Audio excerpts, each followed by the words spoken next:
मीठे बच्चे,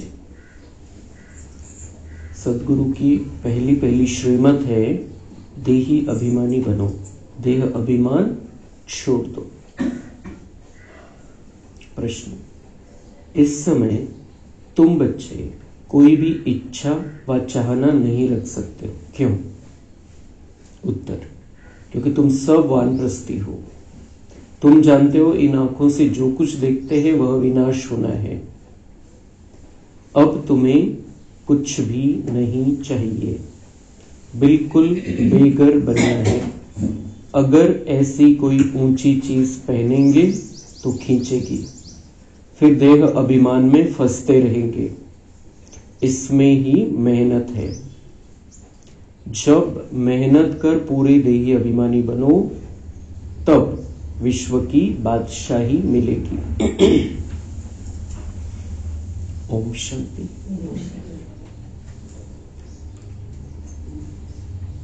यह 15 मिनट या आधा घंटा बच्चे बैठे हैं। बाबा भी 15 मिनट बिठाते हैं, क्योंकि अपने को आत्मा समझ, बाप को याद करो।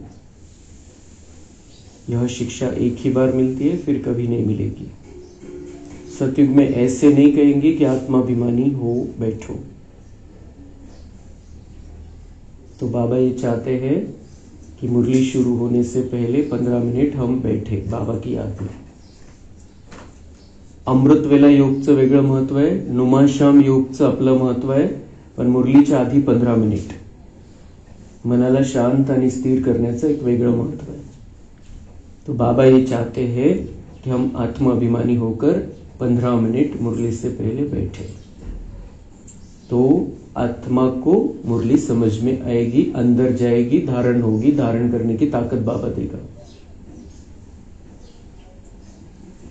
बाबा कहते हैं कि सतयुग में ऐसे नहीं कहेंगे कि आत्माभिमानी होकर बैठो। यहाँ पर ये सिखाया जाता है। सतयुग में तो हम नेचुरल उस स्थिति में रहेंगे, आत्माभिमानी, हम स्वयं को आत्मा ही समझेंगे। लेकिन वो सीखना और उस प्रैक्टिकल उस स्थिति में रहना यहाँ पर है। यह एक ही सदगुरु कहते हैं, उनके लिए कहा जाता है एक सदगुरु तारे, बाकी सब बोरे यानी डुबोए। यहाँ बाप तुमको देही अभिमानी बनाते हैं, खुद भी देही है ना। समझाने के लिए कहते हैं मैं तुम सभी आत्माओं का बाप हूं।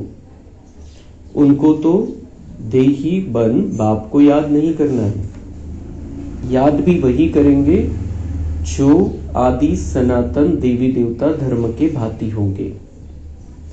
भांति तो बहुत होते हैं ना, नंबरवार पुरुषार्थ अनुसार। यह बात बड़ी समझने और समझाने की है। परम पिता परमात्मा तुम सबका बाप भी है और फिर नॉलेजफुल भी है। आत्मा में ही नॉलेज रहती है ना। आत्मा संस्कार ले जाती है, बाप में तो पहले से ही संस्कार है, वह बाप है, यह तो सब मानते भी है। फिर दूसरी उसमें खूबी है जो उसमें ओरिजिनल नॉलेज है, बीज रूप है। जैसे बाप तुमको बैठ समझाते हैं, तुमको फिर औरों को समझाना है। बाप मनुष्य सृष्टि का बीज रूप है, फिर वह सत्य है, चैतन्य है, नॉलेजफुल है। उनको इस सारे झाड़ की नॉलेज है और कोई को भी इस झाड़ की नॉलेज नहीं है। इनका बीज है बाप, जिसको परमपिता परमात्मा कहा जाता है। जैसे आम का झाड़ है तो उनका क्रिएटर बीज को कहेंगे ना, वह जैसे बाप हो गया, परंतु वह जड़ है। अगर चैतन्य होता तो उनको मालूम रहता ना मेरे से झाड़ सारा कैसे निकलता है, परंतु वह जड़ है, उसका बीज नीचे बोया जाता है। यह तो है चैतन्य बीज रूप, यह ऊपर रहते हैं। तुम भी मास्टर बीज रूप बनते हो, बाप से तुमको नॉलेज मिलती है, वह है ऊंच ते ऊंच।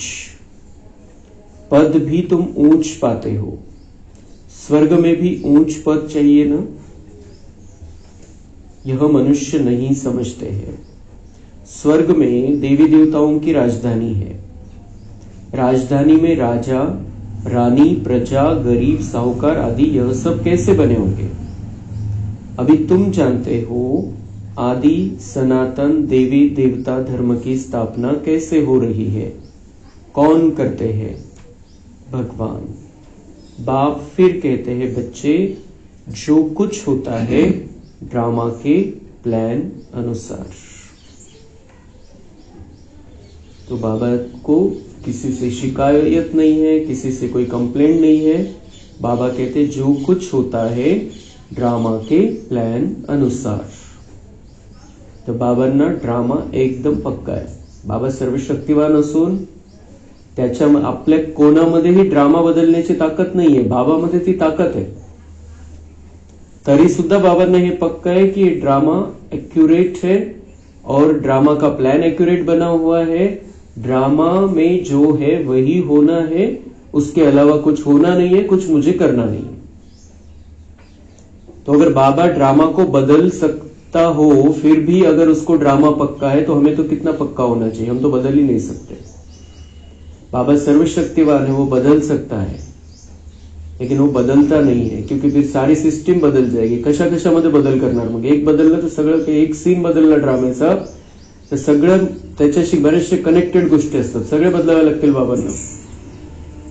इसलिए जो ड्रामा शूट हो चुका, फिर से लाइव शूटिंग होती है संगम युग पर, बाबा उसमें कुछ भी बदल नहीं करता है। तो ड्रामा पक्का है बाबा को, हमें भी पक्का रखना है। हमें भी किसी के भी पार्ट को उस तरीके से नहीं सोचना है कि ऐसा होता तो अच्छा होता, वैसा होता तो अच्छा होता। ये सब बातें ड्रामा अनुसार होती है। हम सिर्फ शुभ भावना रख सकते हैं। दूसरी गोष्ट बाबा म्हणता है कि तुम्ही चैतन्य बीज रूप परमपिता परमात्म्याचे बच्चे, मास्टर बीज रूप तुम्ही बनता। जसं ते आंब्याच्या झाडाचं बी आहे, ते लावल्यानंतर त्याच्यातून झाड वृक्ष उत्पन्न होतो, त्याला आंबे येतात, सगळं ते सिस्टीम ठरलेली आहे की ते लावल्यानंतर काय होणार आहे त्याचं। पण ते जड आहे, निर्जीव आहे ते बी, म्हणून ते सांगू शकत नाही आणि त्याला इतकं माहिती नाही की असं सगळं आहे आणि त्या पद्धतीची मन बुद्धी नाहीये की सगळं ज्ञान त्याच्यामध्ये असेल, पण ते आहे, त्याच्यामध्ये सिस्टीम सेट झालेली, त्यानुसार ते झाड उत्पन्न होतं। बाबा असा बीज रूप आहे, चैतन्य बीज रूप आहे, त्याला सगळं माहिती है। वो जो झाड़ का बीज है वो नीचे रहता है जमीन के अंदर, और बाबा जो इस सृष्टि वृक्ष का बीज रूप है, चैतन्य है, वो ऊपर रहता है और ऊपर से वो सारा ये सिस्टम चलाता है। लेकिन संगम युग में उसको यहां पर आना पड़ता है और ये झाड़ म्हणजे तो तिथं आहे, म्हणून त्याचं जे उलट झाड दाखवलेलं आहे कि वहां से उत्पन्न होता है, वहां से बाबा ज्ञान देता है। हम सब बच्चे तैयार होते हैं और हम जैसे बाबा में ज्ञान है सारे सृष्टि वृक्ष का, वैसे वो हमारे अंदर ज्ञान भरता है।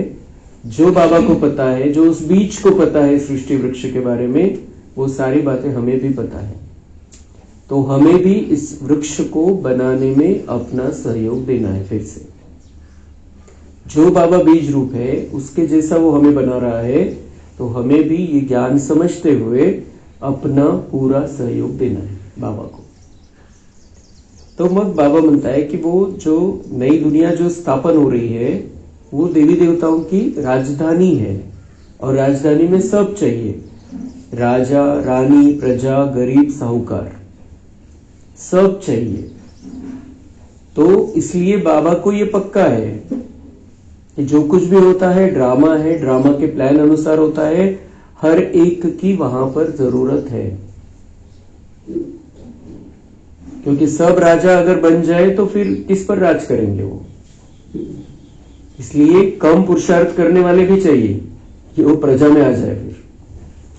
फिर हमें शुभ संकल्प रखना है, शुभ भावना रखनी है, पर ज्यादा उसमें टू मच में नहीं जाना है। ड्रामा के प्लान अनुसार सब कुछ एक्यूरेट होता है इस ड्रामा में।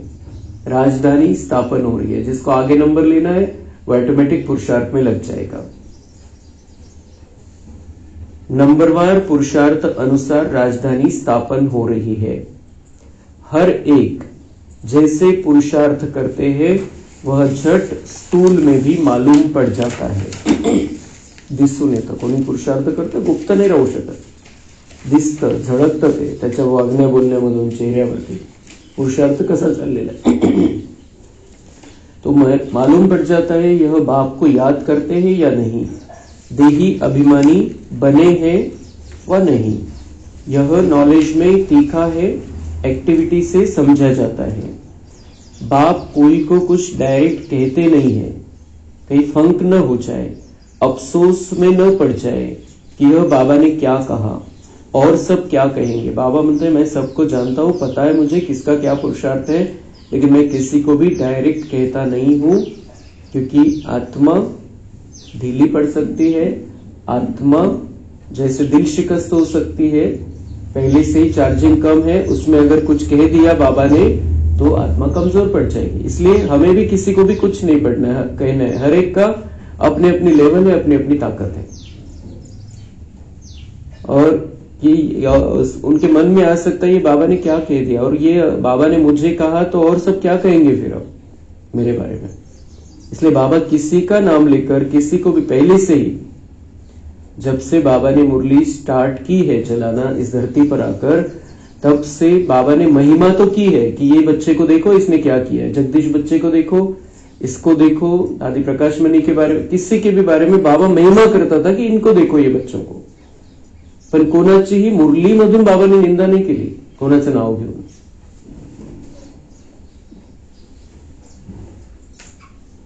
तो बाप बतला सकते हैं कि फलाने फलाने कैसी सर्विस करते हैं, सारा सर्विस पर मदार है। बाप भी आकर सर्विस करते हैं ना, बच्चों को ही बाप को याद करना है। याद की सब्जेक्ट ही डिफिकल्ट है।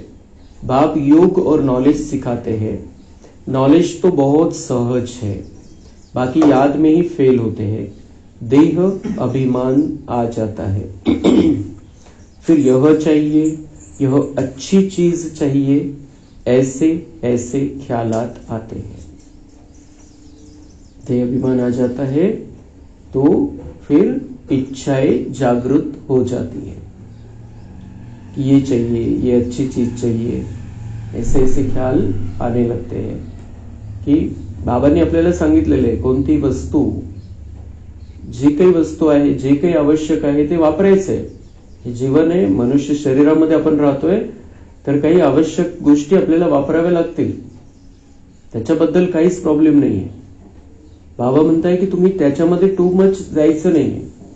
आणि बाबांनी सांगितलेलं ना, बहुत नीचा हो ना बहुत ऊंचा हो, मीडियम। कोणती वस्तू काही आपल्याला वापरायचंय तर मीडियम वापरायचंय, मध्यम। जे आवाज एकदम असं एकदम आपण काहीतरी एकदम गरीब अवस्था आहे असंही नाही वाटलं पाहिजे आणि खूप हाई लेवल है तसंही नहीं वाटलं पाहिजे। ये बाबा हमें सिखाता है कि क्योंकि फिर जितनी अच्छी चीज होगी, जितने ज्यादा पैसे की होगी, तो उसमें मोह जाएगा। बाप कहते हैं यहां तो तुम वनवास में हो ना, तुमको तो अब वानप्रस्थ में जाना है। यहां तो अभी हमें बहुत सुंदर दुनिया में जाना है, उसके पहले ये वनवास है और वानप्रस्थ में जाना है, उसकी तैयारी हमें करनी है, वाणी से परे जाना है। फिर कोई भी ऐसी चीज नहीं पहन सकते हैं। वनवास जंगलामध्ये राहतोय तो बाबा म्हणते कोई भी ऐसी चीज जो बहुत कीमती है, बहुत मौल्यवान है, नहीं पहन सकते। अगर ऐसी कोई दुनियावी चीज होगी तो खींचेगी, शरीर भी खींचेगा। घड़ी घड़ी देह अभिमान में ले आते हैं, इसमें है मेहनत। मेहनत बिगर विश्व की बादशाही थोड़ी मिल सकती है। मेहनत भी नंबरवार पुरुषार्थ अनुसार कल्प कल्प करते आए हो, करते रहते हो, रिजल्ट प्रत्यक्ष होती जाएगी। स्कूल में भी नंबरवार ट्रांसफर होते हैं। टीचर समझ जाते हैं फलाने ने अच्छी मेहनत की है, इनको पढ़ाने का शौक है, फीलिंग आती है, उसमें तो एक क्लास से ट्रांसफर हो, दूसरे में, फिर तीसरे में आ जाते हैं। यहां तो एक ही बार पढ़ना है। आगे चल जितना तुम नजदीक आते जाएंगे उतना सब मालूम पड़ता जाएगा। यह बहुत मेहनत करनी है, बहुत अच्छी तरह से मेहनत करनी है। हमें आगे की क्लास में जाना है, सतयुग में जाना आहे। आपण कधी आलेलोय, किती वर्षापासून आलेलोय, पण तरी सुद्धा सगळे एका क्लासमध्ये।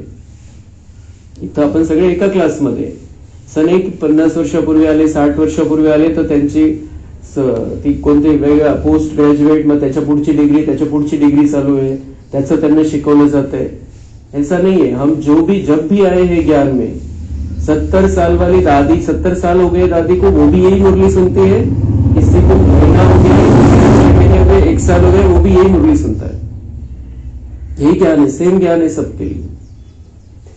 लेकिन जो उस मुरली को सुनकर उसको जीवन में लाता है, वो उसी लेवल से आगे के क्लास में जा सकता है। म्हणजे पोस्ट ग्रॅज्युएट जे समजा पुढचं चालू आहे, ग्रॅज्युएशनच्या पुढचं चालू आहे, पोस्ट ग्रॅज्युएटचं अभ्यास करतोय, त्याच्यानंतर पीएचडी असते, तो वैसे ही हम अभी पहली क्लास वाले जो सुनते वैसा नहीं, हम बहुत आगे की ये बातें सुन रहे हैं। तो हम अब डायरेक्ट देवता बन सकते हैं। सभी जो 70 साल वाली दादी भी बन सकती है देवता, हम भी वही लेवल के देवता बन सकते हैं। क्लास पढ़ाई हम उस लेवल पर आ गए हैं।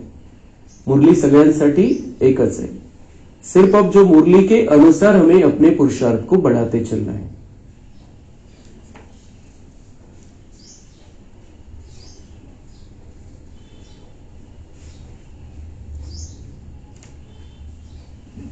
यह तो जानते हैं, कोई राजा रानी बनते हैं, कोई क्या बनते हैं, कोई क्या बनते हैं।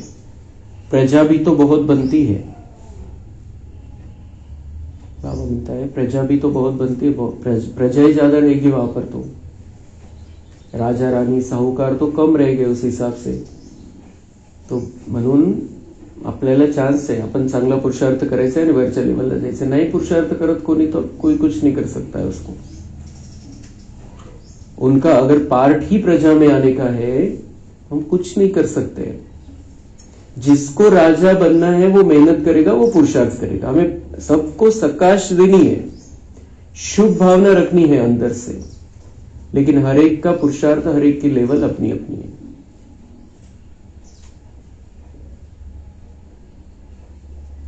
तो प्रजा भी तो बहुत बनती है, सारा एक्टिविटी से मालूम पड़ता है। जे काही वागणं बोलणं आहे त्याच्यावरून बाबा म्हणताय लक्षात येतं कि क्या बनने वाले हैं। ये देह अभिमान में कितना रहते हैं, इनका कितना लव है बाप से। बाप के साथ ही लव चाहिए ना, भाई भाई का नहीं। भाइयों के लव से कुछ मिलता नहीं है, वर्षा सबको एक बाप से मिलना है। कालची मुरली बाबांनी चालवली, आत्मिक प्यार सब पर करना है, तो सिर्फ उसमें नहीं रह जाना। म्हणून बाबा आज ते क्लियर करता है कि क्या कह रहे बाबा कि भाइयों बाप के साथ ही लव चाहिए, भाई भाई का नहीं। भाइयों के लव से कुछ मिलता नहीं है, म्हणजे डायरेक्ट अटैचमेंट कोणाशी नहीं पाहिजे। आत्मिक प्यार सबको देना है, लेकिन के आधार क्या होना चाहिए? बाबा। हम बाबा से जुड़े हुए हैं और बाबा के सब है, इसलिए हमें सबको आत्मिक स्नेह देना है। लेकिन हमारा एक दूसरे के साथ डायरेक्ट प्यार का रिश्ता किसी भी तरीके का नहीं होना चाहिए। रूहानी प्यार भी तभी हो सकता है जब हम बाबा से जुड़े हैं। बाबा का प्यार हमें सबको देना है। इतकी सुंदर बाबांनी मुरली, संपूर्ण मुरली याच्यावरती चालवली की आत्मिक प्रेम सगळ्यांना द्यायचंय। बाबा, शिव बाबा ऊंचे ते ऊंचा टीचर है, उसको पता है कि इसका क्या परिणाम हो सकता है, इसलिए बाबा सब बातों का बैलेंस हमें सिखा देता है। तो बाबा कह रहा है कि प्यार किसके साथ होना चाहिए? एक बाप के साथ, डायरेक्ट भाइयों के साथ, डायरेक्ट आत्माओं के साथ वैसा प्यार नहीं होना चाहिए। प्यार करना है, स्नेह रखना है, आत्मिक हिसाब से रखना है, लेकिन आधार होना चाहिए बाबा। ये बाबा का बच्चा है, उस आधार से हमारा किसी के साथ भी स्नेह होना चाहिए कि बाबा का प्यार, बाबा की शांति मैं इस आत्मा को दे रहा हूं।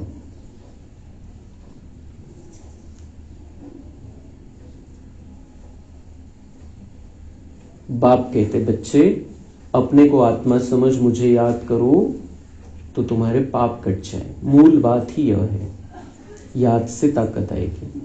तो अपने को आत्मा समझ, मुझे याद करो तो पाप कट जाए। तो बाबा, अपने आप को आत्मा समझकर बाबा को याद करने के लिए क्या चाहिए? बाबा से बहुत ज्यादा प्यार चाहिए। असंच आपण कोरडं नाही आठवण करू शकत की मी आत्मा आणि तो परमात्मा. त्याच्यासाठी प्रेमाचं नातं पाहिजे. प्रेमाचं नातं असेल तर आठवण करावी नाही लागणार, ऑटोमॅटिक आठवण राहील. विसरणं मुश्किल होऊन जातं. इसलिए प्यार का नाता रोज बढ़ाते चलना है.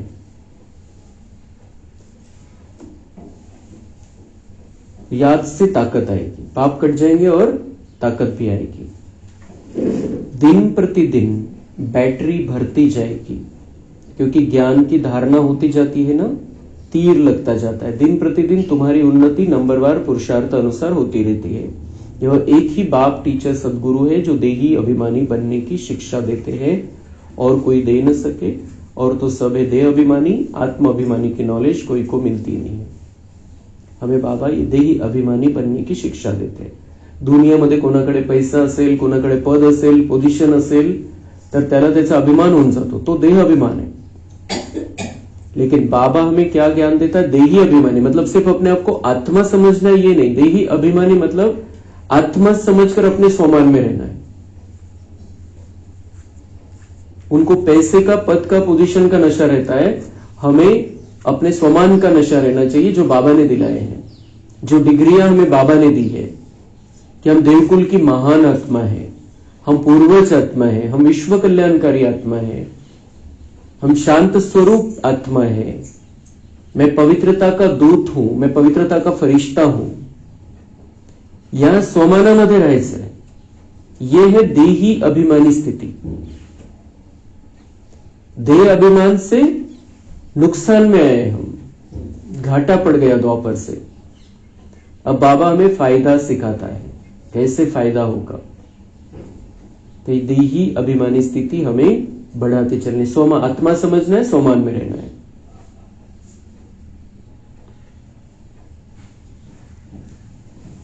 कोई मनुष्य बाप टीचर गुरु हो न सके. हर एक अपना अपना पार्ट बचा रहे. तुम साक्षी हो, देखते हो, बार बार बाबा पक्का करा रहे हैं.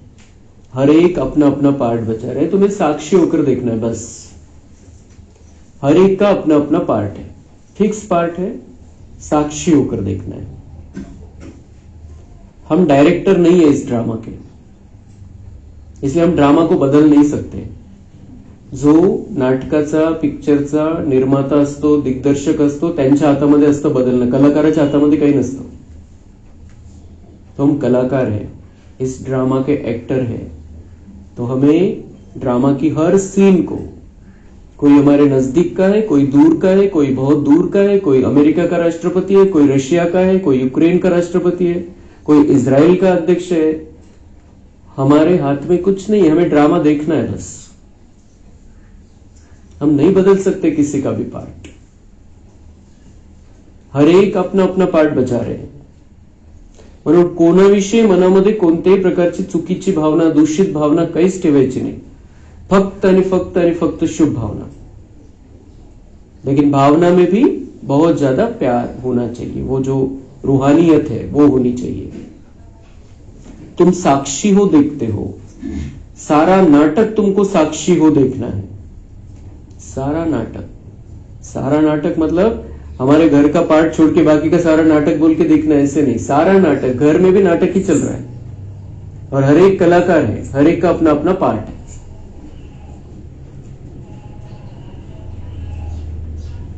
सारा नाटक तुमको साक्षी हो देखना है. एक्ट भी करना है. एक्ट भी आपले आपले एक्टिंग करायची. हमारा पार्ट एक्युरेट होना चाहिए. आणि ड्रामा अनुसार असं समजायचं सगळ्यांचा पार्ट एक्युरेट आहे. प्रत्येक जण ज्याचा त्याचा पार्ट बजावतो एक्युरेट. प्रत्येकाच्या पार्टचं काही ना काही महत्व आहे, काही ना काही कनेक्शन आहे.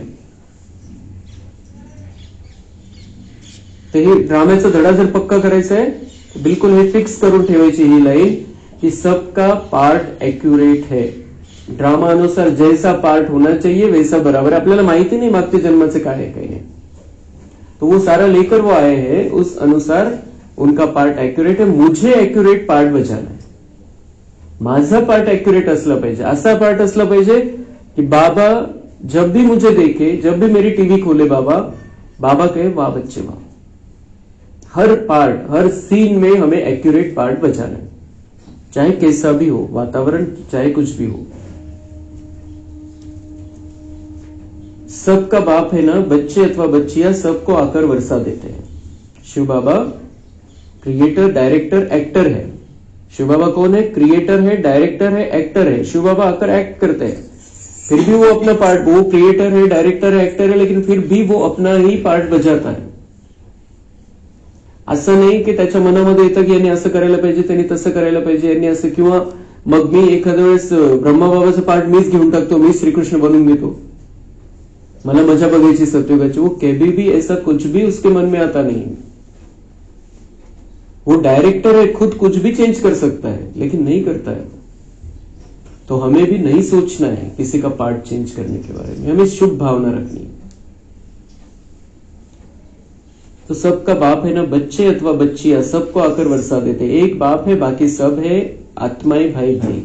वर्षा एक बाप से ही मिलता है. इस दुनिया की तो कोई चीज बुद्धि में याद नहीं आती है. बाप कहते जो कुछ देखते हो ये सब विनाशी है. अभी तो तुमको घर जाना है, वो लोग ब्रह्म को याद करते हैं, गोया घर को याद करते हैं, समझते हैं ब्रह्म में लीन हो जाएंगे. इसको कहा जाता है अज्ञान. ये सब अज्ञानी है दुनिया में. जो भी कोई धर्म के ऊंचे है, ऊंचे लेवल पर है, किसी भी धर्म का करते हैं, जन्म मृत्यु के चक्कर से छूट जाएंगे, ऐसा समझते हैं. ऐसा समझकर सब कुछ करते हैं. मोक्ष प्राप्ति करना है, हठयोग करते हैं अलग अलग तरीके से. तो बाबा कह रही ये सब है अज्ञान. मनुष्य मुक्ति, जीवन मुक्ति के लिए जो कुछ कहते हैं वह रॉन्ग, जो कुछ युक्ती रचते हैं सब है रॉन्ग. बाबांनी सगळ्यावरती फुली मारली.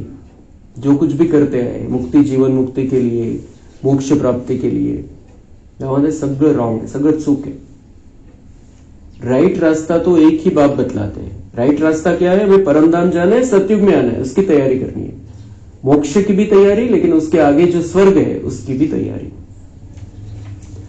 बाप कहते हैं हम तुमको राजाओं का राजा बनाता हूं ड्रामा प्लान अनुसार.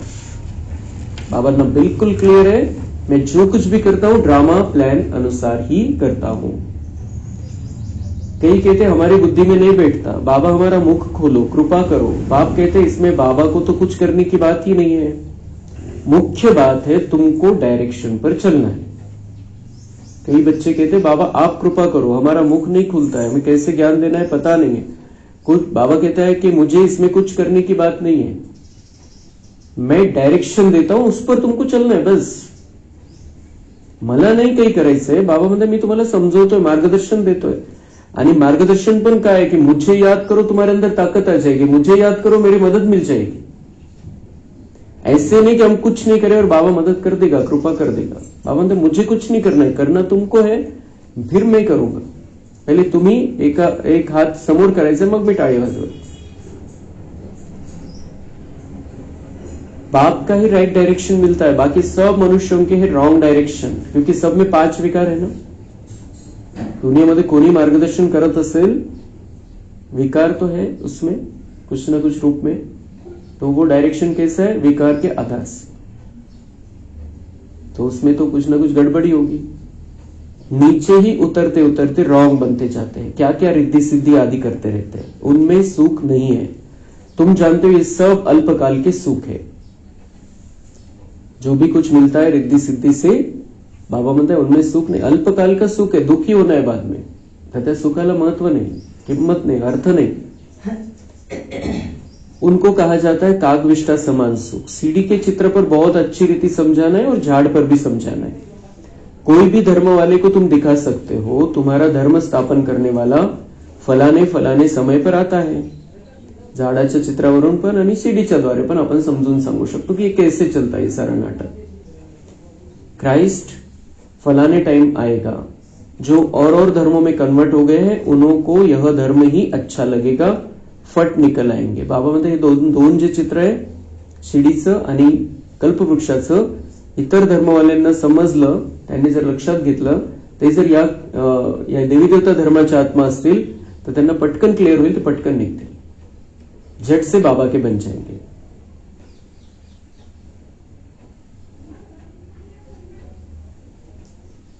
बाकी कोई को अच्छा नहीं लगेगा तो वो पुरुषार्थ ही कैसे करेंगे? जो इस धर्म की आत्मा है उनको अच्छा लगेगा, वही पुरुषार्थ करेंगे. जो इस धर्म की आत्मा ही नहीं है तो पुरुषार्थ कैसे करेंगे? कर ही नहीं सकते, क्योंकि उनको इस धर्म में आना ही नहीं है. उनका पार्ट ही नहीं, उनका द्वापर के बाद तमोगुनी दुनिया में आने का पार्ट है. मनुष्य को फांसी पर चढ़ाते हैं. तुमको तो एक बाप की ही याद में रहना, यह बड़ी मीठी फांसी है. फाशी लावून घ्यायची स्वतःला, बाबा म्हणताय ये मीठी फांसी है बाबा की याद में रहने की. आत्मा की बुद्धि का योग है बाप की तरफ. आत्मा को कहा जाता है बाप को याद करो, यह याद की फांसी है. फादर परमपिता तो ऊपर रहते हैं ना, तुम जानते हो हम आत्मा है, हमको बाप को ही याद करना है. यह शरीर तो यहां ही छोड़ देना है. तुमको ये सारा ज्ञान है, तुम यहां बैठ क्या करते हो? वाणी से परे जाने के लिए पुरुषार्थ करते हो. बाप कहते हैं सबको मेरे पास आना है, हमें वहां जाने की तैयारी करनी है. बाबा लेने आया है, सबको उसी तैयारी में लग जाना है. लक्ष्मी नारायण राधे कृष्ण के मंदिर भी है, परंतु यह किसको भी पता नहीं है. राधे कृष्ण पहले प्रिंस प्रिंसेस है जो फिर लक्ष्मी नारायण बनते हैं. यह बेगर टू प्रिंस बनेंगे.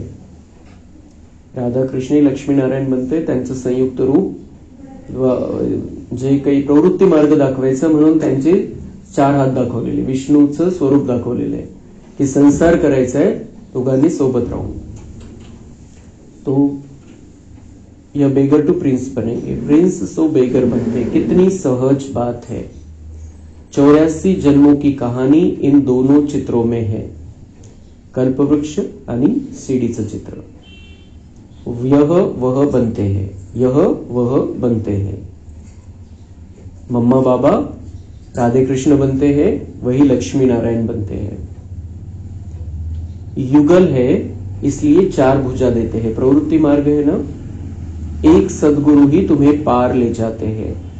बाप कितना अच्छी रीति समझाते हैं, फिर दैवी गुण भी चाहिए.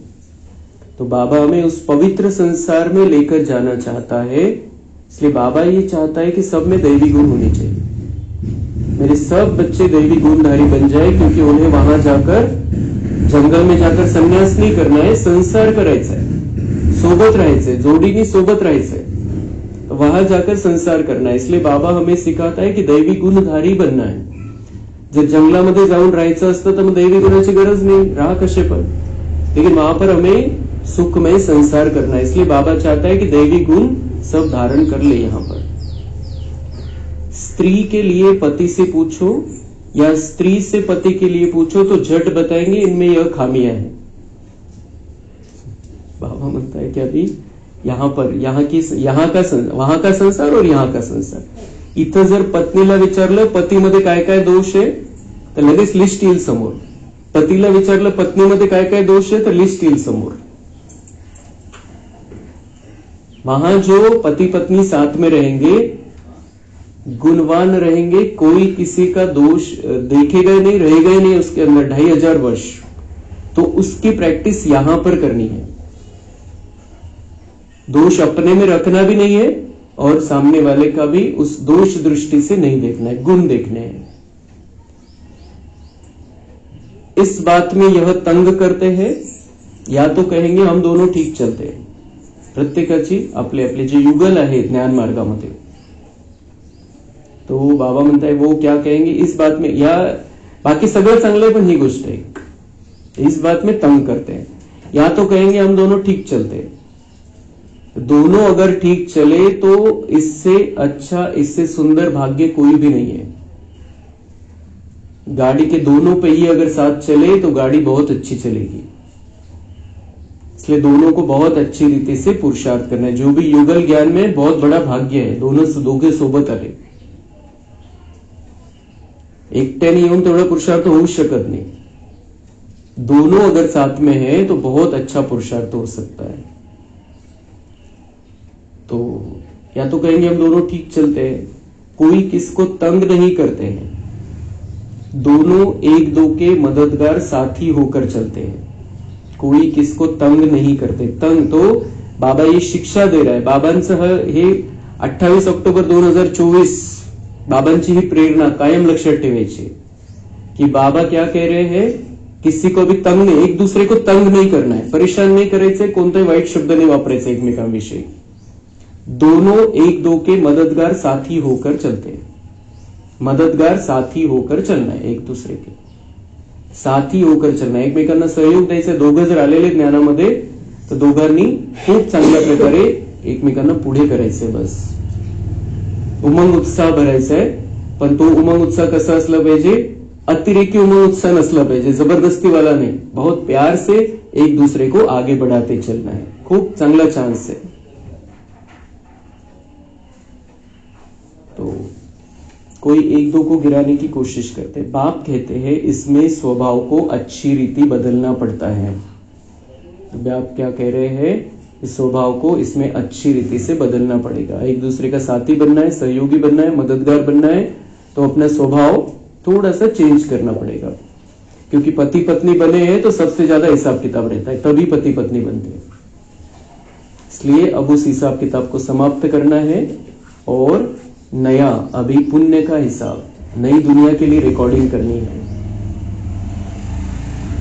वह सब है आसुरी स्वभाव, देवताओं का होता ही है दैवी स्वभाव। तो देवताओं का कैसा स्वभाव होता है, दैवी स्वभाव। वो सब बाकी सब जो बातें हैं वो आसुरी स्वभाव। जैसे हम देवता बनकर रहेंगे मीठे, वैसे रहना, चाहे कुछ भी हो जाए, चाहे किसी का कुछ भी पार्ट हो।